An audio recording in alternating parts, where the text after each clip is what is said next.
isso nós não fomos aos movimentos do não vai ter golpe, né? Não fizemos frente a isso e, né, achamos que isso é uma posição, sim. Houve quem dissesse que, né, não estar desse lado era automaticamente estar do outro. E a gente dizia, não, não é. Porque a gente vem dizendo que não está, né, desse outro lado há muito tempo, né, há pelo menos 36 anos que a gente fez a ruptura com o conservadorismo, com essa história. A gente luta por um projeto de sociedade que não é o capitalismo, que não é a sociedade burguesa, que agora está voltando para o poder com seus legítimos representantes. Bom, o que fazer nesse contexto? A gente acha que é importante estar onde sempre estivemos, ao lado dos trabalhadores. Vamos fortalecer, de agora em diante, sim, o campo, né, da esquerda, né, vamos tentar fortalecer a reconstrução da imagem de esquerda nesse país, porque foi o que os governos petistas legaram para a gente, lamentavelmente, no final desse percurso, foi, né, uma indiferenciação de classe. Muita gente olha para todos os partidos de esquerda, para todas as organizações de esquerda, e diz, é tudo a mesma coisa, na hora que vai para o poder faz tudo igual. Nossa tarefa no próximo período é dizer que não é assim, né? Nossa tarefa no próximo período é dizer que é possível construir uma alternativa de esquerda comprometida verdadeiramente, né, com as lutas históricas dos trabalhadores, no nosso caso, dos assistentes sociais, comprometida com nossos valores ético-políticos fundamentais, que nós herdamos dos trabalhadores. Nós não elaboramos a liberdade, a defesa da igualdade e da justiça. A gente herdou isso da classe trabalhadora e defende isso junto com eles, como parte dessa classe, que somos cada vez mais assalariados e precarizados, como todos os outros trabalhadores do Brasil. Então, acho que era esse recado que eu queria dar, mais ou menos, né, porque eu não segui exatamente o que eu queria falar aqui no roteiro, mas também acho que não ia ter tempo para isso, porque eu acho que é importante demarcar claramente, nessa nossa análise, que o conservadorismo vem pior do que já estava aí, ele já estava entre nós, né, e ele vai piorar, e a gente só sai disso se diferenciando. Eu quero terminar chamando a atenção de uma frase do professor Mauriasi, num artigo que eu li sobre a lamentável votação do 17 de abril. Ele escreveu um texto perguntando se a gente tinha problemas com o espelho, né? E chamando a atenção, dizendo, olha, será que esse parlamento representa, de fato, o povo brasileiro? Né? E, no final do texto, ele responde com uma resposta que eu quero ler, pelo menos isso eu quero ler do que eu escrevi aqui. Ele diz assim, ele diz que não, né? A resposta dele é, esse Congresso não é a nossa cara, não é a cara do Brasil, nós não somos isso. Isto é aquilo no que nos transformaram. Já passou da hora de aprender com Alice, do País das Maravilhas, né? E olhar o que está atrás do espelho. Acho que essa é a nossa tarefa para o próximo período. O Conjunto Cefes-CREA se coloca aí à disposição para somar e para construir essas lutas e dizer que é nesse lugar que a gente sempre teve, nunca saímos dele. Né? Muito obrigada. Vamos conversar mais aí no debate.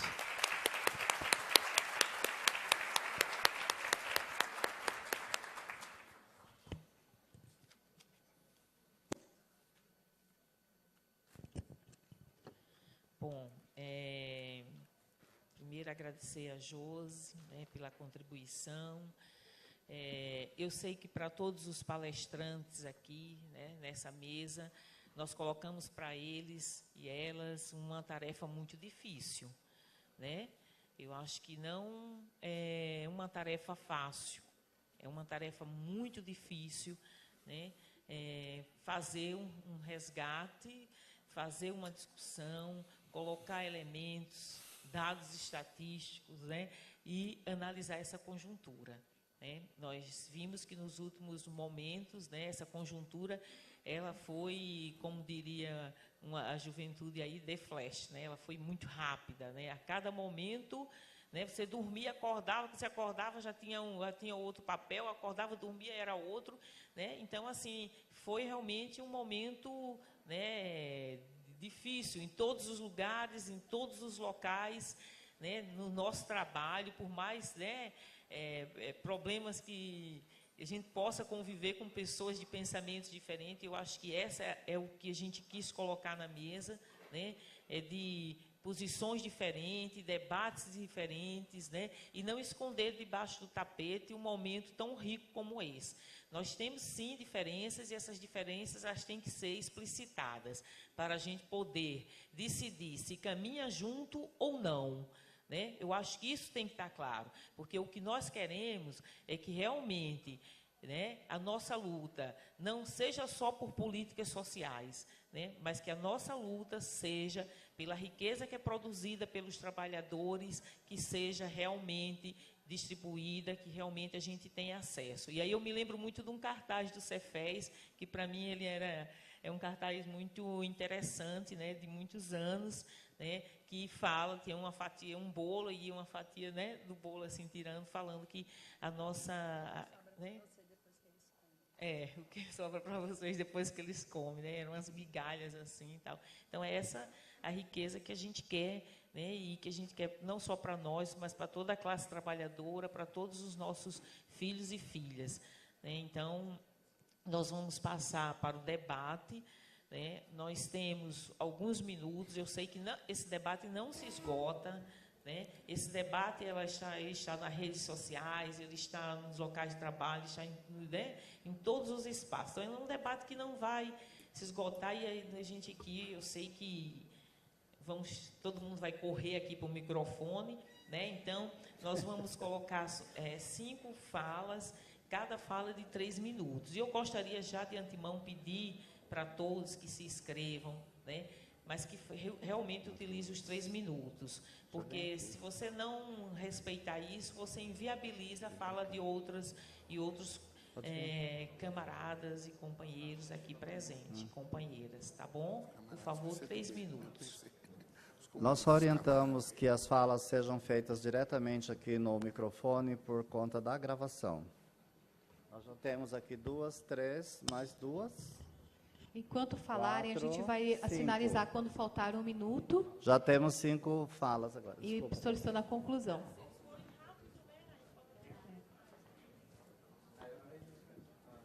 Pode ir. Bom dia a todos e todas. Eu sou Everton, sou assistente social da Prefeitura de Guarulhos. Falar para a Mauricléia que o movimento não está dando flash. Eu pensei que uma noite que eu ia dormir e acordar na monarquia no outro dia. De tão rápido que estava a conjuntura, né? Eu pensei que ia acabar a república, né? Porque está sempre andando para trás, outra característica da conjuntura. Falar aqui algumas reflexões rápidas da importância se a mesa quiser comentar, fica à vontade.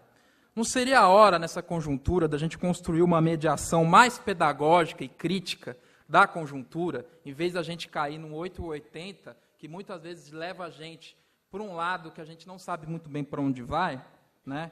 Deixar claro que nós somos contra o ajuste fiscal, que não queremos cair mais em conciliação de classes e alianças apodrecidas, que, inclusive, a CUT ajudou a gestar essas alianças, né? Participando de fundos de pensão. A CUT ajudou, engraçado que o Michel Temer hoje, aí como golpista mor da República, estava lá de vice há mais de 6 anos, ninguém sabia quem era ele, né? Ninguém sabia que o Michel Temer era a favor de toda essa regressão. E a CUT lá na Secretaria, no Ministério do Trabalho, participando do governo, né, muitas vezes. E ninguém sabia quem era o Michel Temer, ele virou mal da noite para o dia, né? E esses sindicatos também, né? O quanto fala de democracia para fora do sindicato, mas para dentro não tem democracia. E aí isso a gente também tem que questionar, né? Agora fala em democracia, eu quero saber dentro do sindicato como está a democracia também. Né? É muito importante esse questionamento. E falo com tranquilidade. O Benão foi do sindicato que eu participei como base, com tranquilidade. Aqui, companheiro que era da direção do sindicato, ele sabe, eu era oposição, bastante batalhas contra o governo Alckmin, né? Contra o governo Alckmin a gente participou, então eu falo com tranquilidade. Mas também criar uma mediação que não negue que nessa conjuntura há um golpe, não é um simples impeachment, é um golpe de Estado. Tem que dar o nome para as coisas que as coisas são. Não adianta pagar de revolucionário, nós temos que não viver de aparência, viver de essência também, né? Dizer que esse golpe, ele radicaliza mais para a direita, né?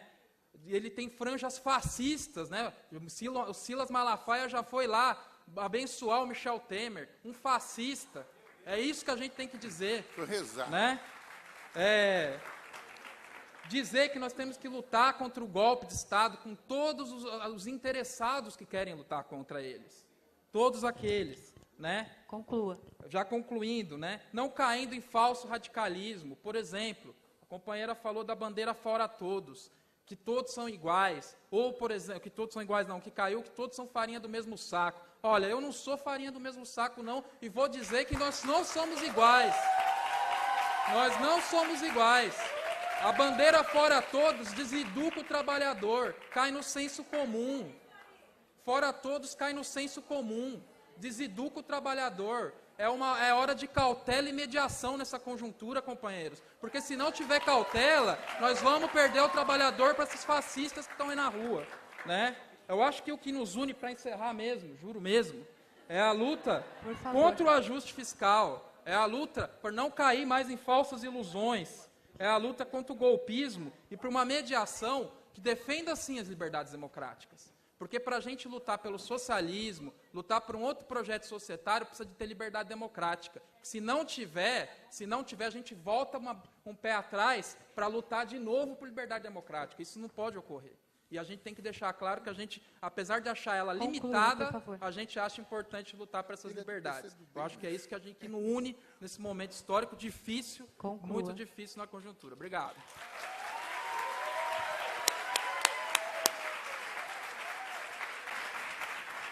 Peço que, por favor, diga o nome, se apresentem, por favor. Bom dia a todos e todas. Eu sou Gisele, eu sou assistente social e trabalhadora do INSS, que atualmente se encontra no olho do furacão. Na verdade, eu acho que é importante ressaltar que a desconstrução, o fim da Previdência Social enquanto política pública de proteção social à classe trabalhadora, ela não é de hoje. Há 10 anos atrás, eu lembro quando surgiu o Previc, que é o órgão regulamentador de previdência complementar, que, na época, né, na finada Ministério da Previdência Social, a gente falava que alguma coisa ia muito ruim ia acontecer. E aconteceu. Tanto que, no ano passado, até como parte dessa questão de conciliação de classe, foi feita algumas reformas na Previdência, houve a desestruturação da classe dos trabalhadores da Previdência, enfim. E ontem, na verdade anteontem, é que a gente tem vivido um período muito tumultuado dentro dos nossos locais de trabalho, porque a gente não sabe nem quem que vai ser o nosso patrão, a gente não sabe se a gente vai ter trabalho, a gente não sabe se vai ter salário. Então, começa com a minha questão enquanto classe trabalhadora. A gente veio de uma greve de 90 dias, da qual eu atuei todo o momento, e a gente está cansado. E, de repente, em 24 horas, surgiu a medida provisória, acho que 726, e que destruiu aquela foto, que tem uma foto que circulou nas redes sociais, que tem as pessoas tirando as letrinhas da Previdência Social lá do prédio do Ministério, aquilo me fez chorar. Porque existem situações de mudança que as pessoas não estão percebendo, que elas estão apenas achando que são mudanças de nome. Tiraram o social do nome Previdência.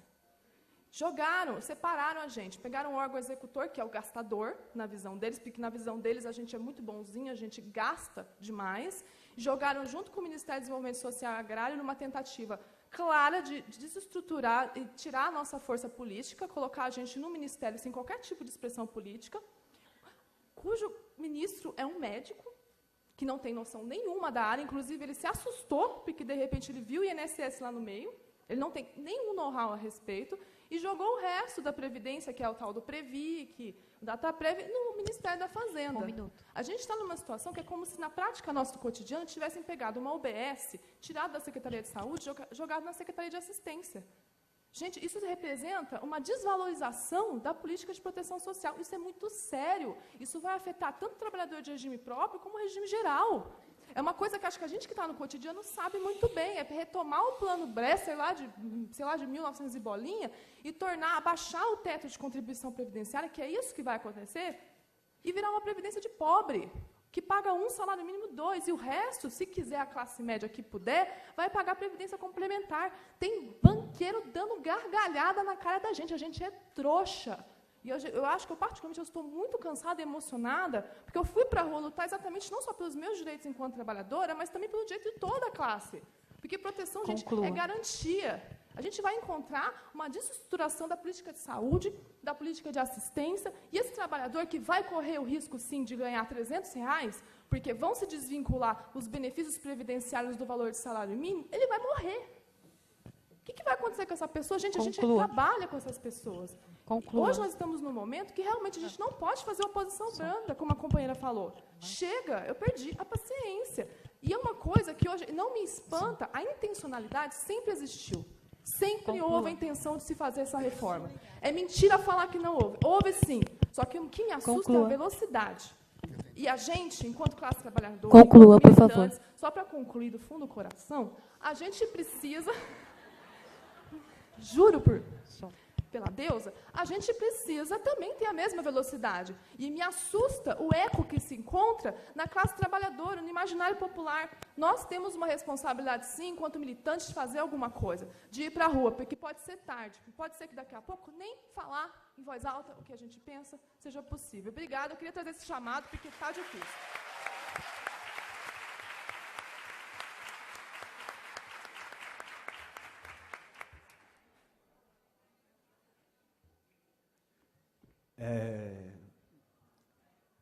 Quero parabenizar a mesa, primeiramente, né? E aí tem algumas inquietações referente a esse processo na qual alguns partidos políticos e movimentos sociais vêm chamando de um terceiro campo. Tá. Eu também concordo de ter um terceiro campo, mas não um terceiro campo endógeno e sectário, como é esse que vem pregando, né? Eu acho que falar o fora todos eles neste momento é legitimar o impeachment da presidente Dilma. Que nem eu falo sempre, sou contra o governo do PT e todos os seus seguidores, mas nenhum voto à direita. E nesse momento pedir eleições diretas é gastar dinheiro público em campanha, é mais uma vez não ter base para movimentar a esquerda e colocar novamente pela democracia a direita e os fascistas lá no governo. Então, não dá para, neste momento, a gente ficar pensando em um terceiro bloco, sim, um terceiro bloco da esquerda unificada, não um terceiro bloco da esquerda endógena e sectária. Né? Enquanto a gente pede um terceiro, novas eleições, a gente tem o Ministério da Cultura que acaba. Enquanto a gente pede uma novas eleições, a gente vê terceirização aí, a gente vê privatização aí, e o pior de tudo... a pós-graduação dentro das universidades públicas pagas. E aí, nesse momento, quem tem a gente quanto Ministério da Educação agora? Né? O Ministério dos Direitos Humanos acaba. E aí essa profissão de luta, de resistência, também vai por água abaixo. Né? Então, nesse momento, não é um momento ideal, né? E não pensando numa questão idealista, né? Mas não é um momento de pensar novas eleições. Eu acho que o momento agora é ir para as ruas pedindo a valorização dos nossos direitos adquiridos pela classe trabalhadora, é pedir também, né, contra o ajuste fiscal, contra o conservadorismo, contra a bancada da bala, contra a redução da maioridade penal, né, contra as terceirizações. Então, eu gostaria também, né, que é muito interessante, a Enes se posicionou não em favor ao governo do PT. Conclua. Né? Não fomos às ruas, só para concluir. Deixamos que os militantes fossem, né, por entender a autonomia de cada sujeito, mas assim, é muito interessante que o CRES São Paulo, e eu acho que os assistentes sociais em formação e os graduados em serviço social e os assistentes sociais da ponta, pressionar o CRES São Paulo para que o CRES São Paulo se posicione frente ao golpe do Estado.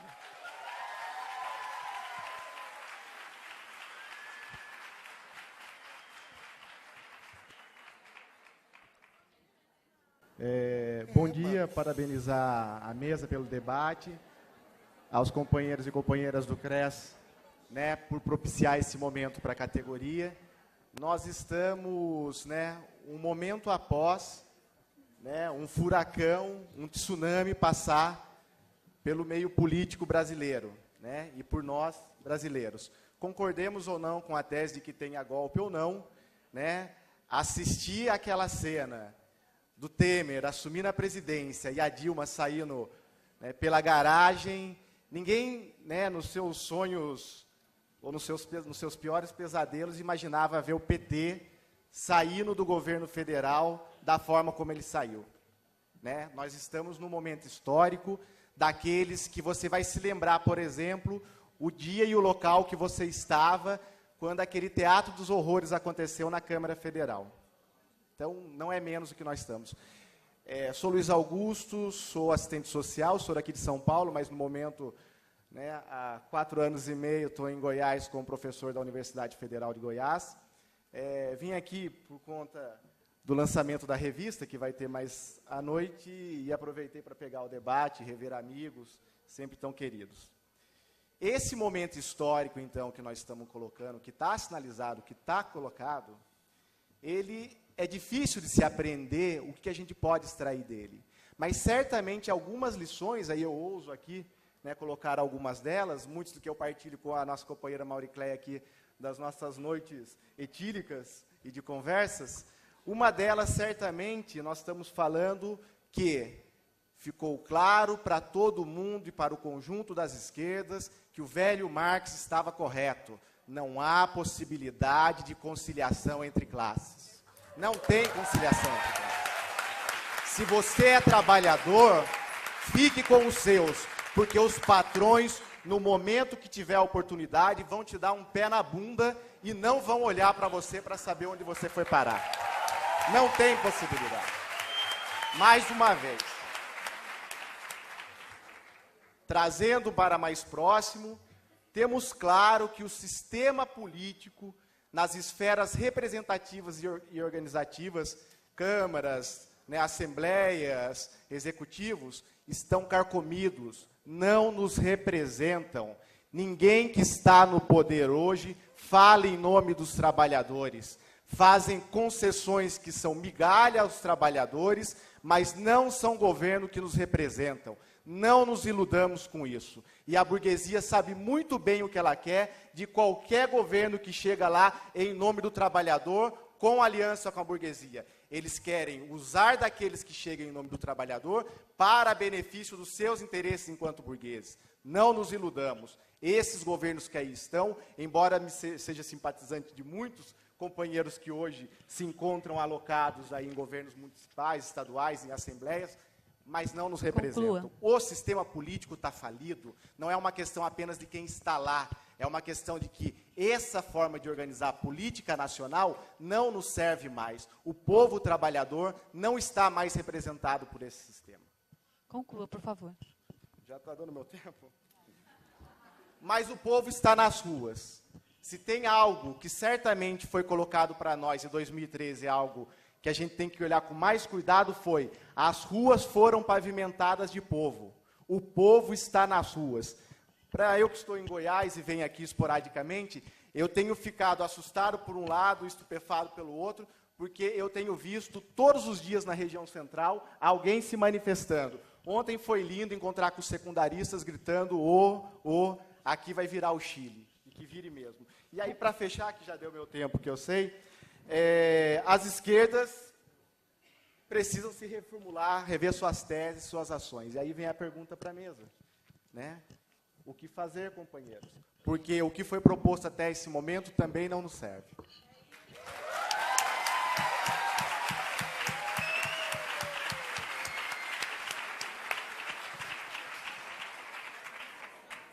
Bom dia a todos. Eu sou estudante do Serviço Social, meu nome é Gilson, estou no 1º semestre.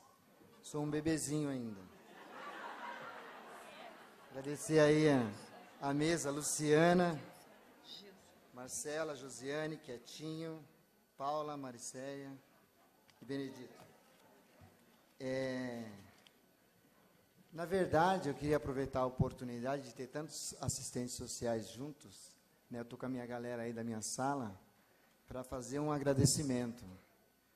Eu sou estudante do Serviço Social e escolhi o Serviço Social porque eu quero mudar o mundo. Messiânico. Eu aprendi que eu não deveria ser messiânico, mas também não posso ser fatalista. Aí eu tomei esse baque no primeiro dia de aula e hoje eu pensei que fosse mudar meu conceito, mas eu continuo querendo mudar o mundo.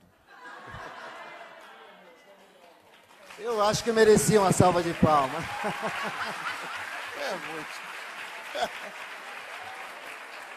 Mas eu queria, assim, é uma forma de gratidão a todos os assistentes sociais que me ajudaram na minha emancipação, pois eu sou um ex-presidiário e ingresso na sociedade com a ajuda de vocês.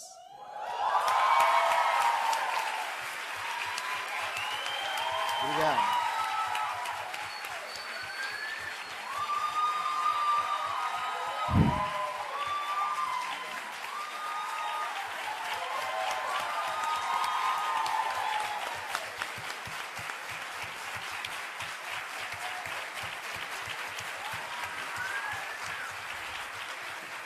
Eu sou um ex-dependente químico reinserido e emancipado na sociedade graças ao serviço social bem executado. E queria dizer que, com a permissão do poeta para alterar a poesia, e sem a permissão de vocês para dizer um palavrão, que eu não sou aquele garoto que queria mudar o mundo, que agora fica assistindo tudo em cima do muro, sem ideologia, que frequenta a festa de burguês. Eu sou estudante do serviço social, porra!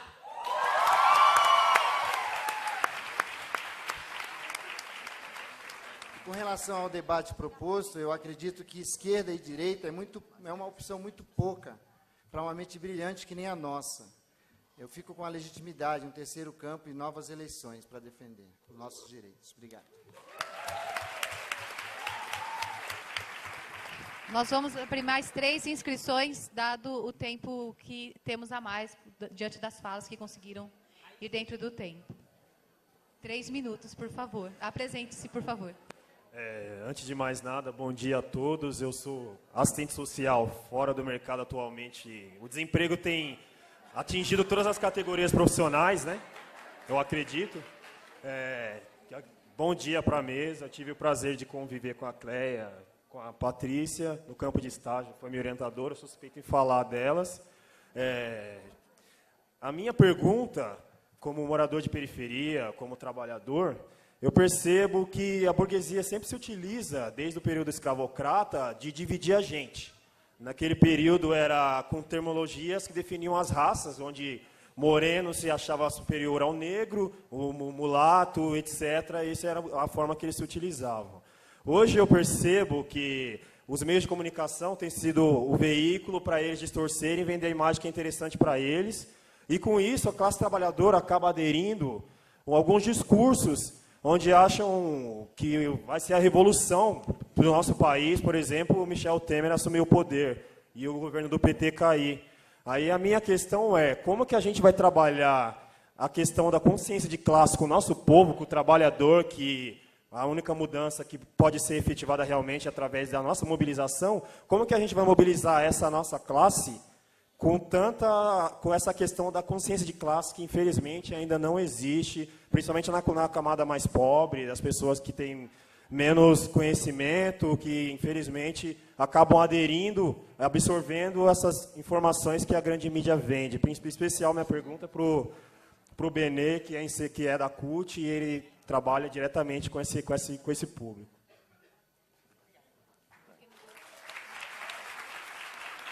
Ricardo Voss tinha pedido a fala. Ricardo Voss. Não está, Andressa? Já está vindo.